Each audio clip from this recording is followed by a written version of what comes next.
रामचंद्र की जय, मार मुकुट वंशी वाले की। यो प्रकरण है।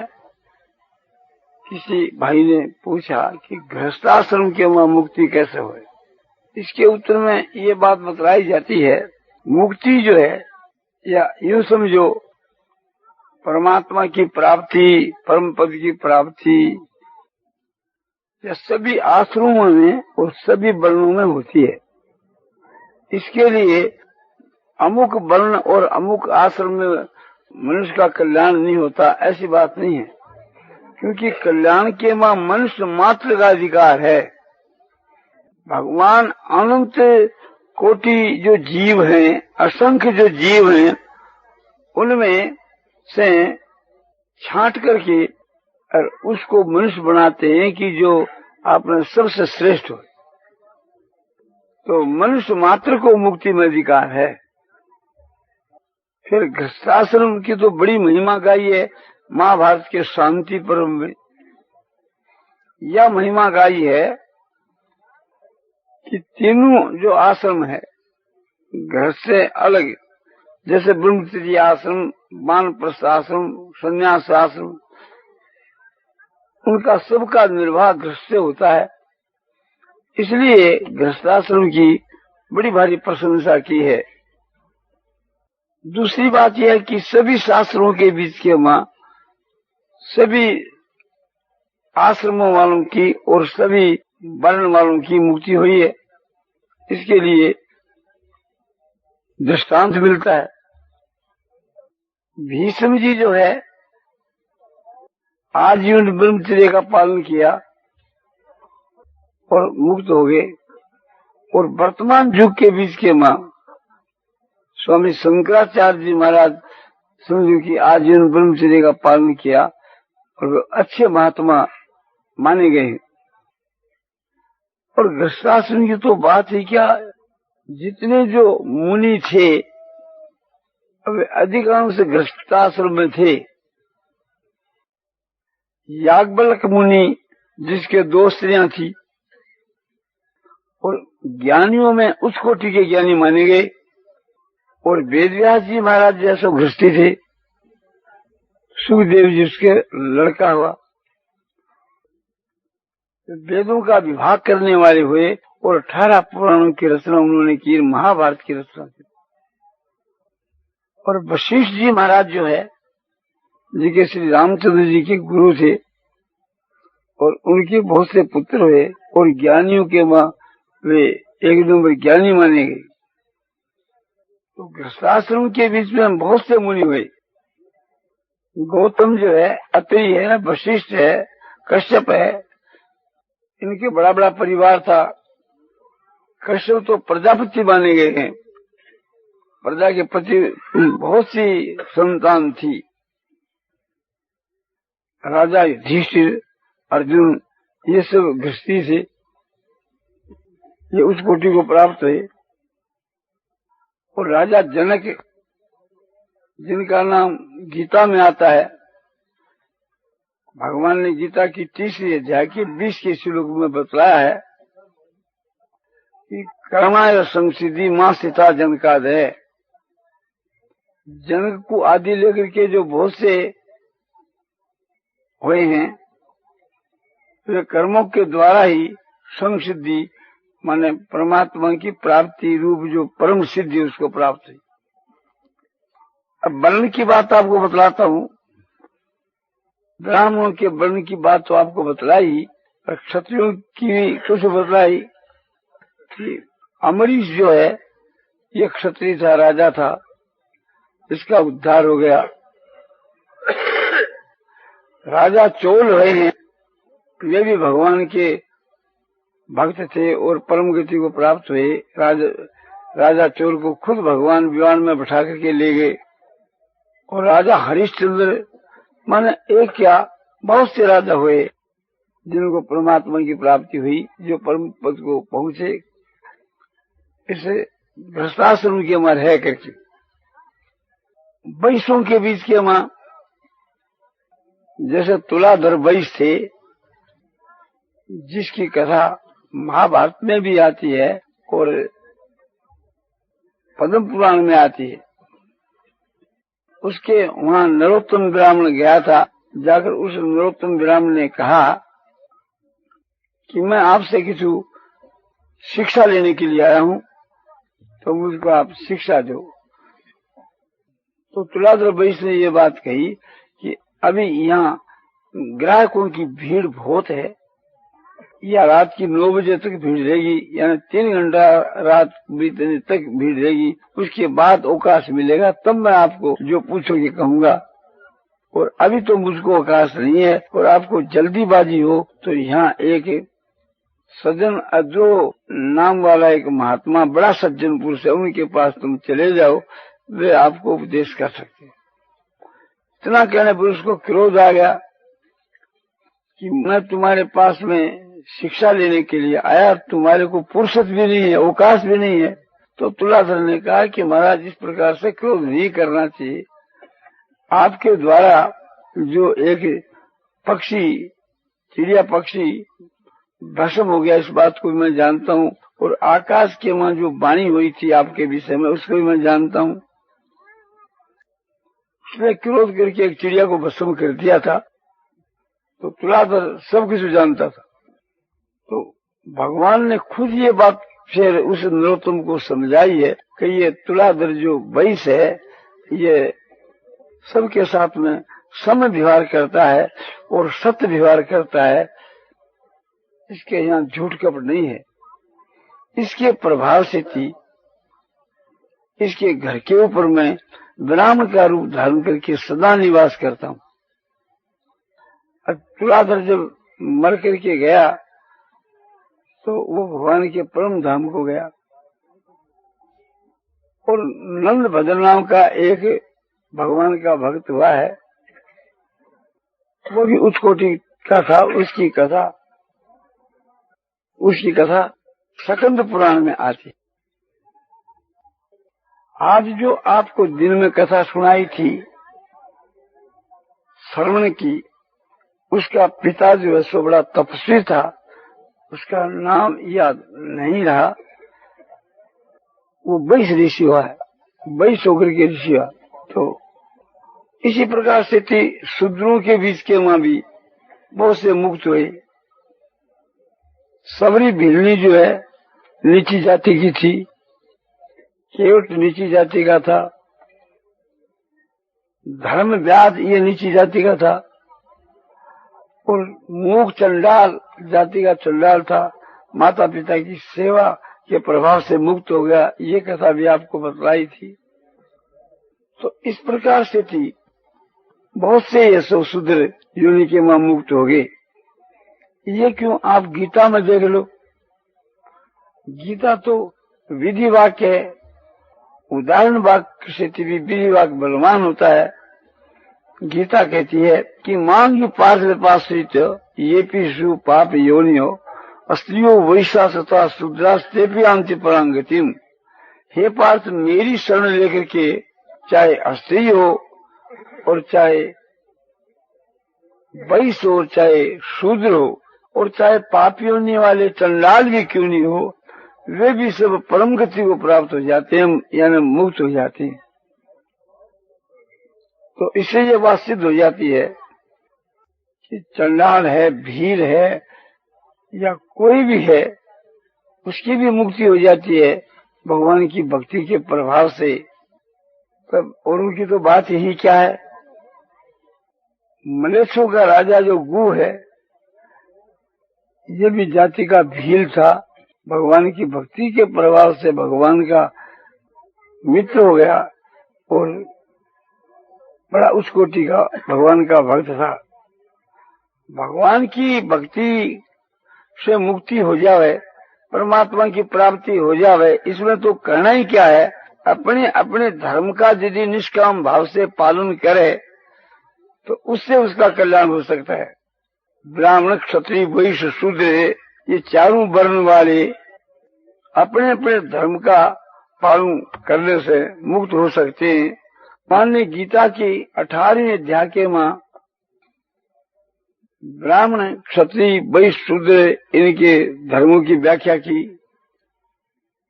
ब्राह्मण का धर्म गीता की 18वीं अध्याय के 42 के श्लोक में बताया, और क्षत्रिय का 43 में, और शूद्र और वैश्य का 44 में। सबका लक्षण बतला के ये कहा कि अपने अपने कर्मों में लगा हुआ और जिस प्रकार से परम सिद्धिया में मुक्ति को प्राप्त होता है, वो बात मैं तुम्हारे को बतलाता हूँ। फिर 46 के श्लोक में ये बात साफ करी कि यत प्रवृत्ति भूतानां ये न सर्व इदं ततम स्वकर्मात्म व्यर्थ सिद्धि बिंदति मानव। अपने अपने कर्म में लगा हुआ पुरुष जिस प्रकार सिद्धि को प्राप्त होता है वो बतलाता हूँ। ये कहकर भगवान कहते हैं कि ये तो प्रवृत्ति भूतांगे न श्रमिदं ततम, जिस परमात्मा से इस संसार की उत्पत्ति हुई है और जो परमात्मा इस संसार के मां व्यापक है, उस परमात्मा को अपने अपने कर्म के द्वारा उनको पूजकर यानी उससे की सेवा करके मनुष्य परम गति को प्राप्त हो जाता है। ये बात भी जगह जगह आई है कि माता पिता की सेवा करने से पुत्र का कल्याण हो जाता है, और माता पिता और पुत्र है तब गृहस्थाश्रम है ही, और पति की सेवा करने से असली परम गति को प्राप्त हो जाती है। तो पति की सेवा स्त्री करती है तो गृहस्थाश्रम में ही करती है। अब ये बात है कि किस प्रकार से कर्म करने से मनुष्य परम गति को प्राप्त हुए, तो उसके लिए बहुत से मार्ग बताए हैं। कर्म योग के द्वारा, भक्ति योग के द्वारा, ज्ञान योग के द्वारा, सभी मार्गों के द्वारा सभी गृहस्थी उस परमात्मा को प्राप्त कर सकते हैं। गृहस्थ में रहकर के निष्काम भाव से कर्म करने से मनुष्य का कल्याण होता है। संन्यास कर्म योगस्थ निःश्रेयस सकरो तरस्तु कर्म संन्यासात् कर्म योगो विशिष्यते। ये गीता की 5वें अध्याय का दूसरा श्लोक है। भगवान कहते हैं वो श्रेष्ठ है। संन्यास आश्रम को ही लेवे तो भी एक प्रकार से ये उसका अर्थ बनता है कि उसे गृहस्थाश्रम अच्छा है, और नहीं तो भगवान ने जिस दृष्टि से कहा वो दृष्टि यह है कि ज्ञान योग से कर्म योग श्रेष्ठ है। दोनों कल्याणकार होने पर भी ज्ञान योग से कर्म योग श्रेष्ठ है। क्यों? कि उसकी प्रशंसा करते हुए भगवान कहते हैं कि ये मार्ग बड़ा सुगम है। ज्ञेय से निसन्यासी यो न द्वेष्टि न कांक्षति निर्द्वंद्वी महाभावो सुखम बंधात परमुच्यते। ऐसा जो गृहस्थी है, कर्मयोगी, कर्म करने वाला पुरुष, उसे गृहस्थी को, कर्मयोगी को नित्य सन्यासी समझना चाहिए। वो सदा ही सन्यासी है यानी ज्ञानी है। कैसा वो गृहस्थी? यो न द्वेष्टि न कांक्षति, न तो किसी से द्वेष करता है और न कोई चीज की आकांक्षा करता है। निर्द्वंद्व ही महाभावो सुखम बंधात परमुच्यते। हे महाभावो, जो द्वंद्व से रहित है वो सुख पूर्व संसार के बंधनों से मुक्त हो जाता है। द्वंद्व क्या? कि राग द्वेष हर्ष शोक, ये सब द्वंद्व है। और भी भगवान ने गीता में बहुत सी बातें बताई। कर्मयोग जो है एक गृहस्थाश्रम में बनता है। संन्यास आश्रम में तो शुरू से ही मनुष्य कर्मों का त्याग कर देता है। स्वयं भगवान गृहस्थाश्रम में रह करके के योग का संपादन करते थे लोक संग्रह के लिए। भगवान के लिए तो कुछ करते है नहीं, उनकी तो सारी क्रिया संसार के कल्याण के लिए होती है। भगवान खुद कहते हैं गीता की 3री अध्याय के 22 के श्लोक के बीच के मां कि न मे पार्थास्ति कर्तव्यम त्रिषु लोकेषु किंचन नान्वाप्तवाप्तव्यम वर्त एव च कर्मणि। हे पार्थ, तीनों लोगों के बीच में मुझको कुछ भी कर्तव्य नहीं है। ये करना चाहिए, ये करना चाहिए। और न कोई ऐसी बात है कि अप्राप्त वस्तु की कोई प्राप्त करनी हो। मैं तो आपत काम सब कुछ मुझको प्राप्त है, तब भी मैं कर्मों में बरता हूं या न कर्म करता हूं। क्यों? यदि हम न बरते हूं जातु कर्म तंदित है मम वर्तमान वर्तनते मनुष्य पार्थ सर्वस है।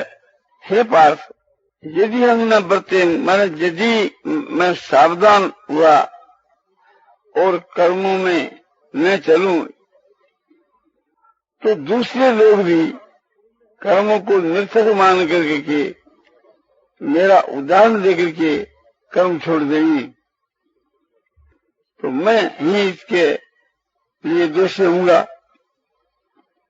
इन सब बातों को विचारने से ये बात सिद्ध हो जाती है कि भगवान को कोई कर्तव्य नहीं है तो भी भगवान करते संसार के कल्याण के उद्देश्य से।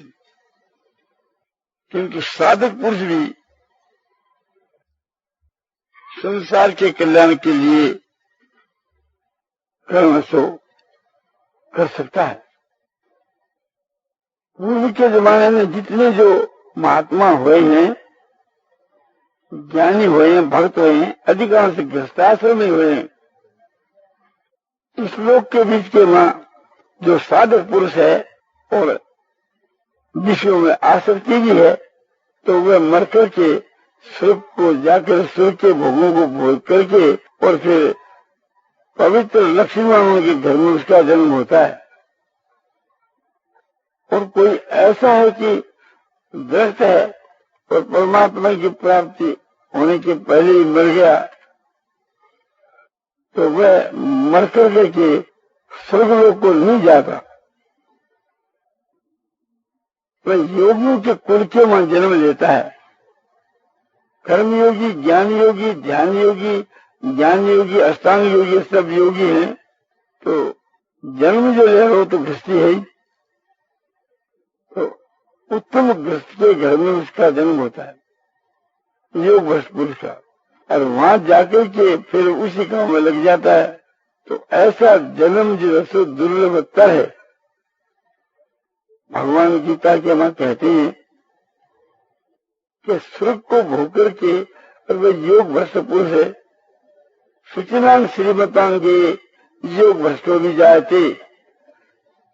सूचनांग श्रीमतांग कैसे वो श्रीमान माने लक्ष्मीमान वे हैं कि पवित्र जो पुरुष हैं, पवित्र जो लक्ष्मीमान है, उनके घर के में उसका जन्म होता है।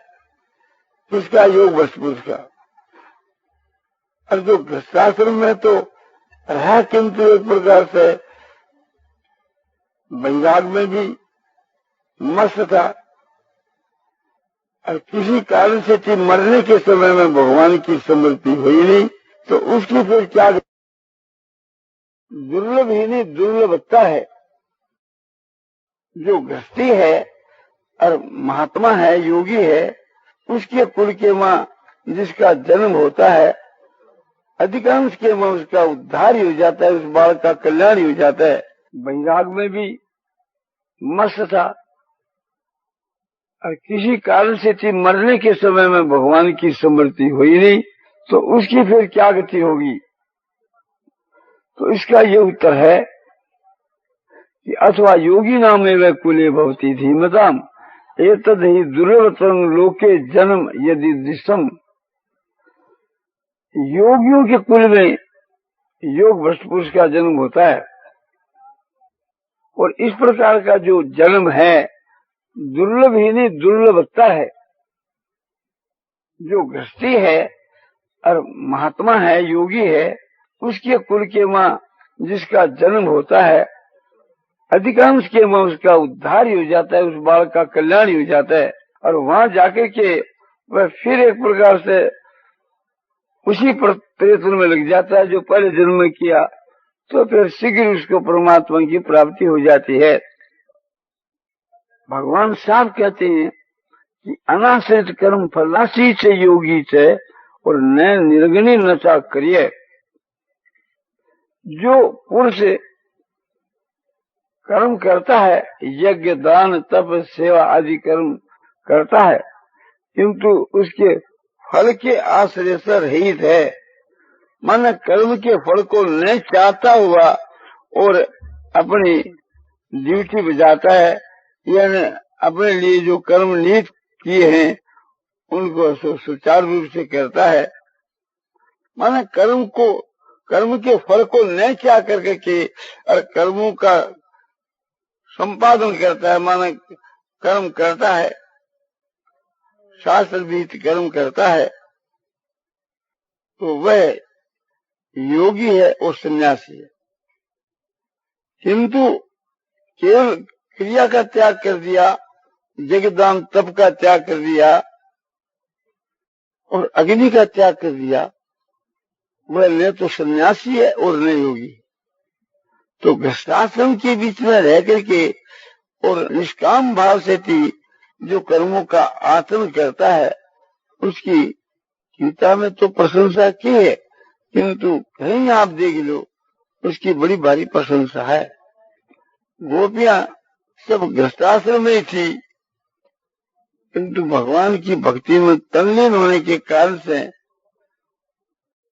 नारायण नारायण नारायण श्रीमन नारायण नारायण नारायण नारायण की जय, मोर मुक्त बंसी वाले की जय। बहुतों की गृहस्थाश्रम के वहां मुक्ति हुई है और स्त्री की पति की सेवा से और वैश्य की माना सत्य व्यवहार के द्वारा और माना चंद्र की ईश्वर की भक्ति से तो सबकी होती है। पद्म पुराण के बीच के मां एक कथा मिलती है, वो आपको संक्षेप से बताई जाती है। उसका जो सार है वो बताया जाता है कि एक ब्राह्मण था, उसका नाम था नरोत्तम। वह ब्राह्मण अपने माता पिता को छोड़ करके और वन के वहां तपस्या करने के वास्ते चला आया। उसके माता पिता बुद्धे थे, आंखों से बेचारे अंधे हो गए और बहुत ही कष्ट पाते रहे। और नरोत्तम ब्राह्मण ने ये विचार किया कि मैं वन में जाकर तपस्या करूंगा, अपनी आत्मा का कल्याण करूंगा और माता पिता की सेवा में सो क्या है। वास्तव के मां उसकी समझ जो है सो ठीक नहीं थी। नरोत्तम ब्राह्मण की कुछ तपस्या बढ़ गई थी, बहुत ऊंचे दर्जे की तो नहीं, किंतु कुछ थी। उसके प्रभाव से उसकी धोती आकाश में सूख जाया करती थी। वो स्नान करके अपनी धोती को आकाश में फेंक दिया करता था और वो धोती सूख करके सिमट करके उसके पास में आ जाया करती थी। उसके तप के प्रभाव से एक दिन की बात है कि आकाश के मां एक बगली उड़ती जा रही थी। उसने बगली की तरफ देखा और दैयोग से बगली ने बेच कर दी, उसके मुंह में आकर के पड़ी। इस पर उनको क्रोध आ गया और क्रोध करके के लाल नेत्रों से उस बगली की तरफ देखा तो वह बगली जल करके और जमीन पर गिर पड़ी और मर गई। तो उसके मन में अहंकार आया कि मेरी इतनी भारी तपस्या होगी है, मैं चाहूं उसको भस्म कर दूं। उस वक्त में आकाशवाणी हुई कि नरोत्तम, तुमको इतना अभिमान नहीं करना चाहिए। इस तेरे क्रोध और अभिमान के कारण से तेरा जो तप है वो सब नष्ट हो गया। जिस प्रकार से तुम अभिमान करता है, ऐसा अभिमान तो मूक चंडाल भी नहीं करता, जिसकी तपस्या के मुकाबले में तुम्हारी तपस्या कुछ भी नहीं। ये बात सुन करके उसके मन में ये बात हुई कि चलो मूक चंडाल कुण से मिले। तो मूक चंडाल का नाम पूछता हुआ और उसके घर के ऊपर पहुंचा। उसका जो मकान है वो बड़ा सारा माने बड़ा भारी मकान था। वो सारा का सारा मकान आकाश के मां झूल रहा है। उसके न कोई खंबे हैं और न कोई बुनियाद, न कोई कुछ भी आड़ नहीं है, केवल आकाश के बीच के झूल रहा है। तो उसके मन में यह अभिमान था कि मेरी धोती आकाश में सूख कर अपने आप ही आ जाती है। अब देखा कि धोती तो मामूली और इसका बड़ा मकान आकाश में झूल रहा है तपस्या के प्रभाव से। फिर नरोत्तम ब्राह्मण उस मूक चंडाल के घर में गई। मूक चंडाल अपने माता पिता की सेवा कर रहा था। वह प्रातःकाल उठकर सौ स्नान करके अपने माता पिता को सौ स्नान कराता था।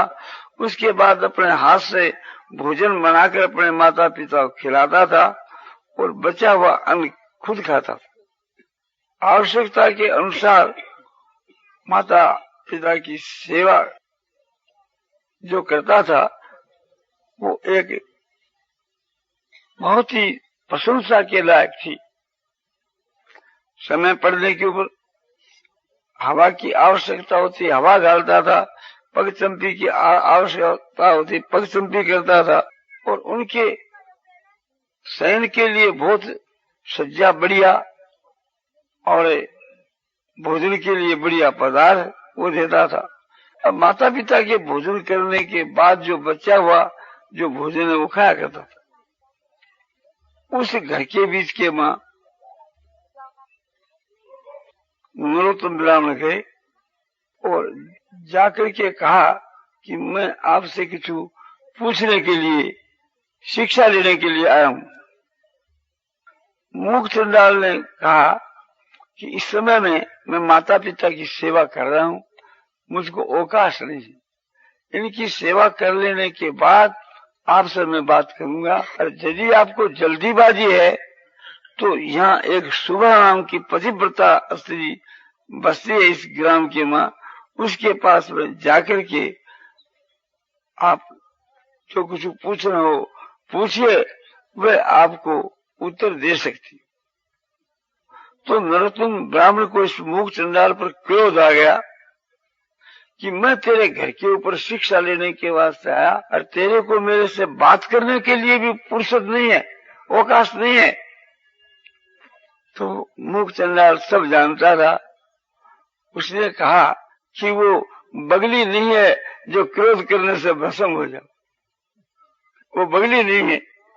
और ये भी कहा कि आकाशवाणी जो हुई थी उसको भी मैं जानता हूं।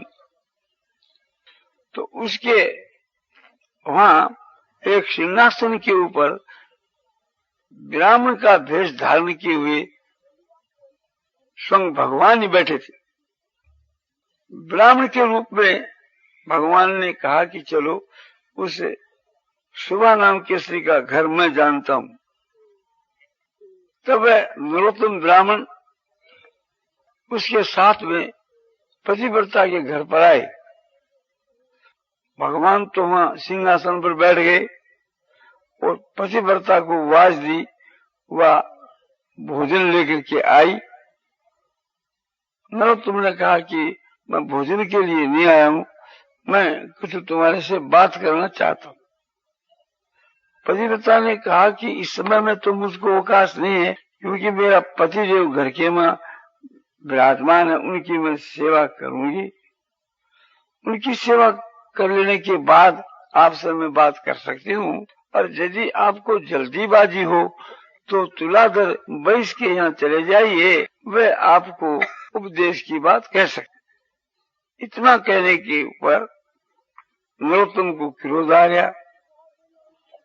तो उस पतिव्रता ने कहा कि महाराज आपको क्रोध नहीं करना चाहिए, और वो वन की चिड़िया या न वो बगली नहीं है जो क्रोध करने से भस्म हो जावे। आपके इस क्रोध के कारण से और अभिमान के कारण से आपका सब तप सब नष्ट हो गया। और आकाशवाणी जो हुई थी आपके विषय में उसको भी मैं जानती हूँ। इसके बाद जो है ब्राह्मण के रूप में जो भगवान इस साथ साथ में फिरते थे, ब्राह्मण देवता के रूप में उन्होंने कहा कि चलो उस पतिव्रता का घर जैसे मैं जानता था ऐसे उसे तुलाधर वैश्य का घर भी मैं जानता हूँ।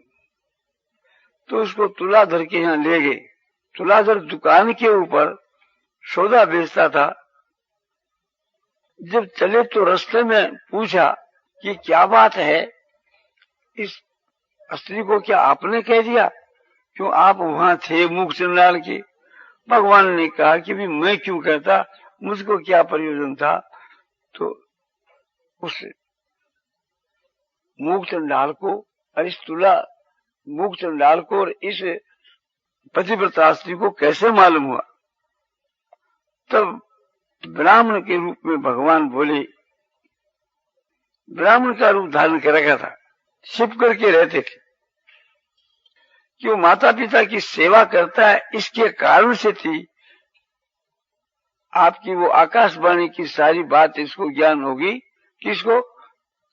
मूक चंडाल को।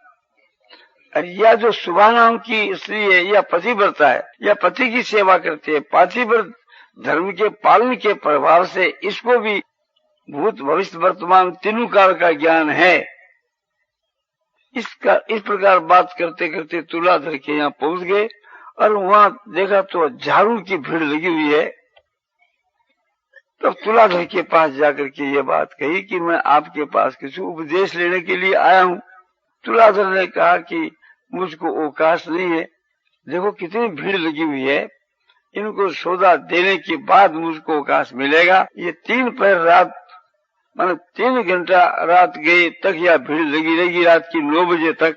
उसके बाद मैं आपसे बातचीत करूंगा और जल्दीबाजी हो तो सज्जन अद्रोह नाम का एक महात्मा पुरुष है, वहां आप चले जाइए।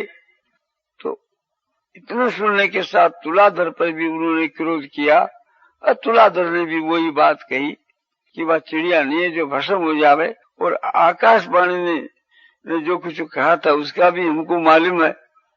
तो वहां तो ब्राह्मण के रूप में भगवान थे। ब्राह्मण देवता बोला चलो उस सज्जन अद्रोह का घर भी मैं जानता हूँ, वहां आपको मैं ले चलूं। सो सज्जन अद्रोह के वहां गए। वह आपने समझो कि उच्च कोटि का महात्मा पुरुष था।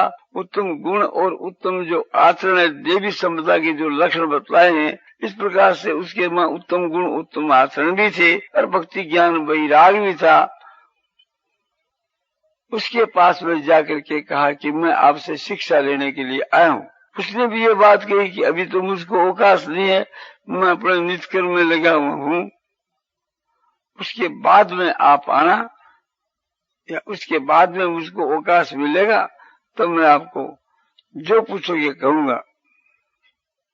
उस पर भी क्रोध किया, क्योंकि उसने कह दिया कि जल्दी हो तो विष्णुदास के यहाँ चले जाओ, वे आपको शिक्षा दे सकते हैं। तो उस पर जब क्रोध आया तो सज्जन अद्रोह ने भी वही बात कही कि वो कोई चिड़िया नहीं है जो भस्म हो जावे, और आकाशवाणी की होने वाली घटना को मैं जानता हूँ। तो फिर वहां भी भगवान बोले ब्राह्मण के रूप में चलो विष्णुदास का घर मैं जानता हूँ। तो विष्णुदास के यहाँ लेकर के आए। भगवान तो एक सिंहासन पर बैठ गए और विष्णुदास उस वक्त में भगवान की पूजा कर रहे थे, भोग लगा रहे थे, फिर आरती उतारी। इस प्रकार से थी, वहां समय अधिक लग गया। फिर सो काम करके विष्णुदास आए, आकर पूछा आइए साहब। तो उसने कहा कि मैं आपके पास में भगवान का दर्शन पाने के लिए आया हूँ। आप महात्मा पुरुष हैं, भगवान के भक्त हैं, आप चाहे तो दूसरों को दर्शन करवा सकते हैं। मैंने आपकी पूजा और आरती सब देखी, आप भगवान के बड़े प्यारे हैं, आपको भगवान की प्राप्ति हो चुकी और मेरी ये विश्वास है आप चाहो तो दूसरों को भी भगवान का दर्शन करवा सकते हो। तो मुझ पर दया करके मैंने भगवान का दर्शन करा। तो विष्णुदास ने कहा कि मैं बतलाऊंगा कि ये भगवान है, तो आप मेरी बात पर कैसे विश्वास करोगे? नरोत्तम ब्राह्मण ने उत्तर दिया कि आपके वचनों पर मुझे श्रद्धा है, आप जो कहोगे सच कहोगे, मैं आपके वचनों के अनुसार करूंगा। इस प्रकार की यह प्रतिज्ञा जो है कर ली तो फिर विष्णुदास ने जो भगवान वहां ब्राह्मण के रूप में छिप करके बैठे थे बतला दिया कि ये साक्षात भगवान, ये साक्षात भगवान। उसके भी ये बात दिल में जस गई कि ये मेरे साथ साथ है, सो पंडित की माफक फिर रहा है तो भगवान बिना किसको क्या गिरज क्यों फिरे। तो उनको विश्वास हो गया, तब वे भगवान की स्तुति करने लगे कि आप साक्षात भगवान हैं, अब आप मुझसे छिप करके न रहिए, मैं आपको जान गया हूँ। और खूब स्तुति करने लगा और कहा मैं ये चाहता हूँ कि आपका चतुर्भुज रूप मुझको दिखलाए। तो भगवान खुश हो गए और उस ब्राह्मण के रूप को बदल करके चतुर्भुज हो गए, विष्णु का रूप धारण कर लिया। विष्णु का रूप धारण करने से उसकी स्तुति करने लगे। अब भगवान की प्राप्ति हो गई। थोड़ी देर के बाद के बीच के मां जो है वहां वे दिव्य रूप धारण करके भगवान के पास आ पहुंचे। मूक चंडाल और उसके माता पिता और उसके घर के मां जितने और भी जो जानवर रहते थे वे भी सब दिव्य रूप धारण करके भगवान के पास आ गए। इसी प्रकार से तिसुबा नाम की जो स्त्री है पतिव्रता, वो अपने पति के सहित वहां आ पहुंची और तुलाधर वैश्य अपने कुटुंब के सहित वहां दिव्य रूप धारण करके आ पहुंचे और सजन अध्रुव अपने स्त्री के सहित वे भी ऐसो वहां आ पहुंचे और विष्णुदास वहां थे ही। ये सभी वहां इकट्ठे हो गए।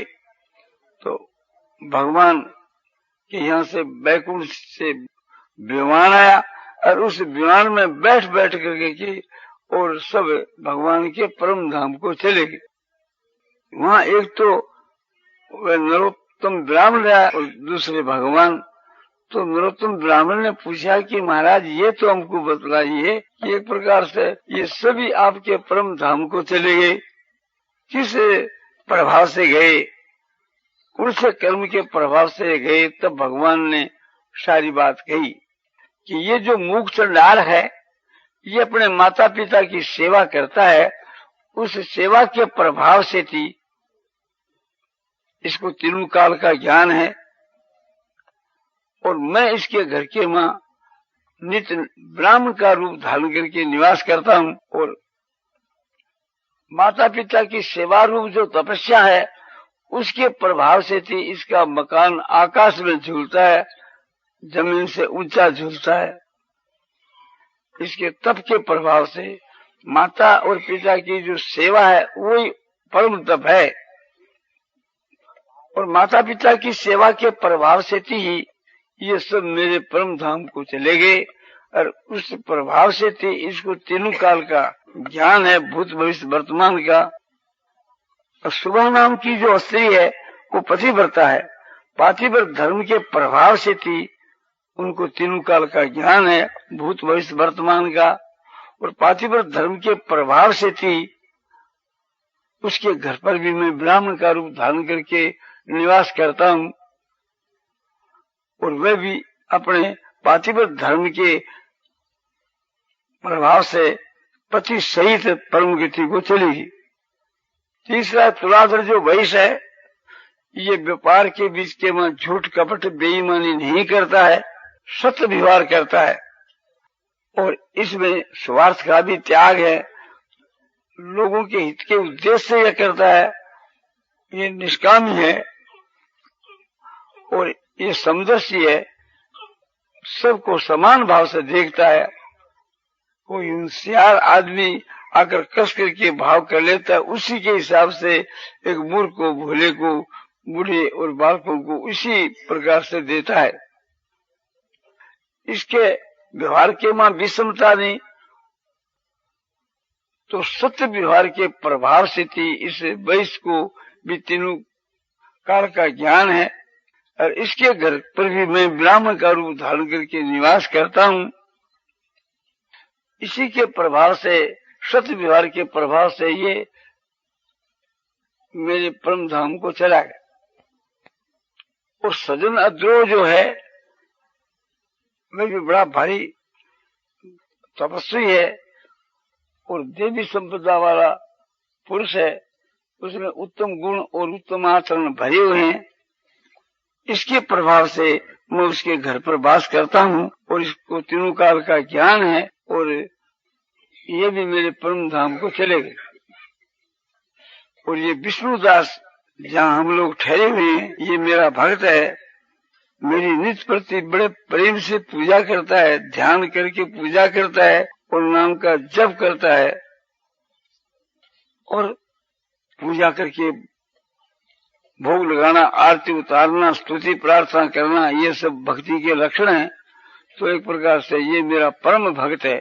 इस भक्ति के प्रभाव से इसके घर पर भी मैं नित्य वास करता हूँ और इसको भी तीनों काल का ज्ञान है और ये भी मेरे परम धाम को चला गया। ये सारी बात सुना दी, उनका सबका प्रभाव बतला दिया। ये सब बतला करके फिर ये बात कही कि नरोत्तम, तुम्हारे माता पिता बूढ़े हैं, अंधे हैं, दुखी हैं, तुम जाकर उनकी सेवा कर। उनकी सेवा करने से तुमको भी ये सब बात प्राप्त होगी और तुम्हारे यहाँ मैं एक दिन प्रकट होऊंगा और तुम्हारे माता पिता के सहित तुमको परम धाम में ले जाऊंगा। इतना वचन कह करके भगवान अंतर्धान हो गए और नरोत्तम ब्राह्मण आपके घर पर चला गया। इस कथा से हम लोगों को ये शिक्षा लेनी चाहिए, जो स्त्रियां हैं, स्वागण स्त्रियां, उनको तो ये शिक्षा लेनी चाहिए कि पातिव्रत धर्म के समान स्त्री के लिए दूसरी चीज नहीं है, इसलिए पातिव्रत धर्म का पालन करना चाहिए। पातिव्रत धर्म के पालन से उसके घर पर भगवान निवास कर सकते हैं और उसको तीनों काल का ज्ञान हो सकता है और वो पति के सहित परम गति को प्राप्त हो सकती है। इसी प्रकार से थी जो एक प्रकार से जिनके माता पिता जीते हैं, उन बालकों को माता पिता की सेवा करनी चाहिए। मूक चंडाल की माफिक, माता पिता की सेवा करने से उसको तीनों काल का ज्ञान हो सकता है और भगवान उसके घर पर निवास कर सकते हैं और मरने के बाद वो भगवान के परम धाम को जा सकता है अपने माता पिता के सहित। यदि आपकी उम्र 40 या 50 वर्ष की है और आपके माता पिता जीते हैं, तो उस माता पिता के लिए आप बालक ही हैं। जिनके माता पिता जीते हैं उनको इसलिए हम धन्यवाद देते हैं कि उनकी सेवा से जो मुक्ति होती है वो सहज में हो जाती है। तो ये उसके लिए एक बहुत उत्तम दर्जे का मुक्ति का सरल उपाय है। और जो 22 भाई है व्यापार करते हैं, उनसे हमारी ये प्रार्थना है कि उनको सत्य व्यवहार करना चाहिए, सबके साथ में समभाव से व्यवहार करना चाहिए, निष्काम भाव से व्यवहार करना चाहिए। इस प्रकार के करने से थी उनका सहज में कल्याण हो सकता है, उनको तीनों काल का ज्ञान हो सकता है और वह परमात्मा के परम धाम को जा सकता है, भगवान उसके घर पर निवास कर सकते हैं।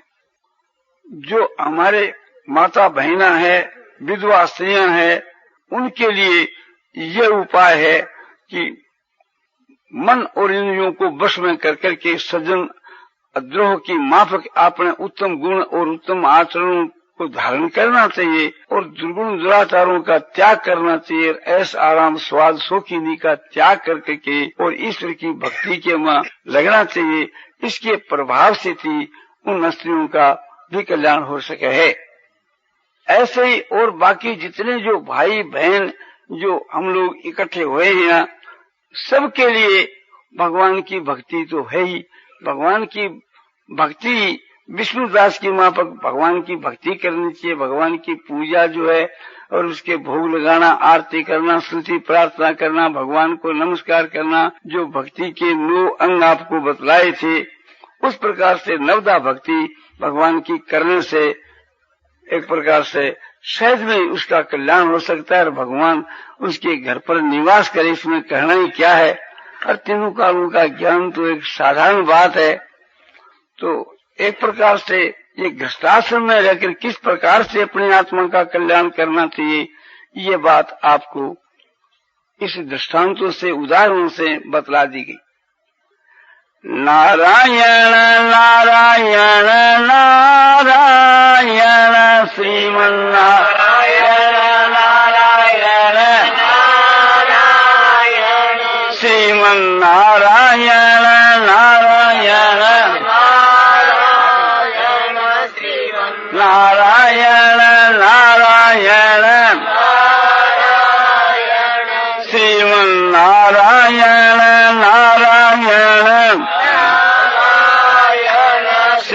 नारायण नारायण नारायण श्रीमन्नारायण नारायण नारायण आनंद आनंद आनंद आनंद आनंद आनंद परमानंद महानंद पूर्णानंद अपारानंद शांतानंद घनानंद अचलानंद ध्रुवानंद नित्यानंद समानंद बोध स्वरूपानंद ज्ञान स्वरूपानंद महानंद अतंतानंद